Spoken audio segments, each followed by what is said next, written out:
Alison, you've said that Australia is globally renowned for pay secrecy practices, and these are clauses in employment contracts forbidding staff from discussing pay. Explain to us why such workplaces would discourage such discussions. Well, it's as simple as employees who know how much they're paid and how much others are paid, and if they're talking to each other about pay rates, they're much more likely to ask for a pay raise. So it's quite simply a strategy to reduce labour costs and to maintain sort of business managerial prerogative over the flow of information and the value of staff. It's not a practice that's Australia it stands out internationally among comparable economies, particularly in Europe.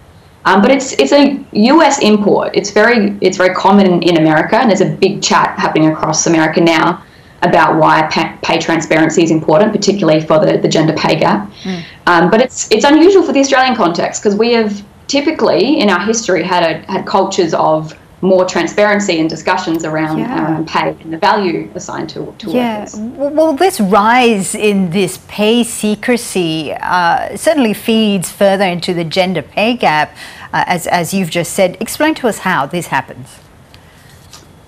So the gender pay gap it's commonly misunderstood in Australia. People assume we're always talking about the difference between men and women in the same jobs. And that's because our discussion has been linked to the historic wins around equal pay legislation.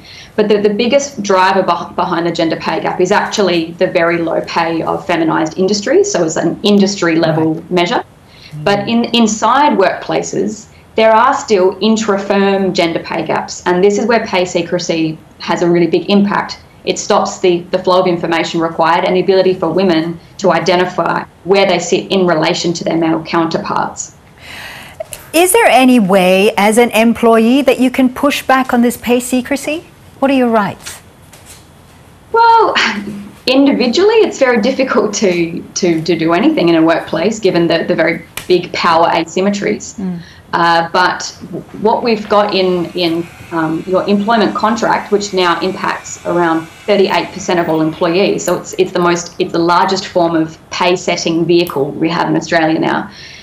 In that contract certainly would tell an employee they're unable to talk to each other about their pay. But what we've found is that employers haven't been able to make these cases very strongly in employment courts because of the fact that freedom of discussion and information is owed to workers in a workplace. Right. So what we found recently is that the Commonwealth Bank of Australia and a bunch of very large kind of big profitable professional firms like PwC last week have all come out and said we will lift our practices of pay secrecy off the back of the collective efforts of workers in those and their union inside those industries. And what we're seeing, I think, is in Australia a kind of the winds are blowing from America, and they're blowing across here, and we're seeing some cultural change in the way that employers are functioning and realising it's bad for their social licence, it's bad for the corporate social responsibility agenda, if they are seen to be silencing the ability of staff to be talking to each other, particularly women to each other and to other men counterparts about how much they're paid.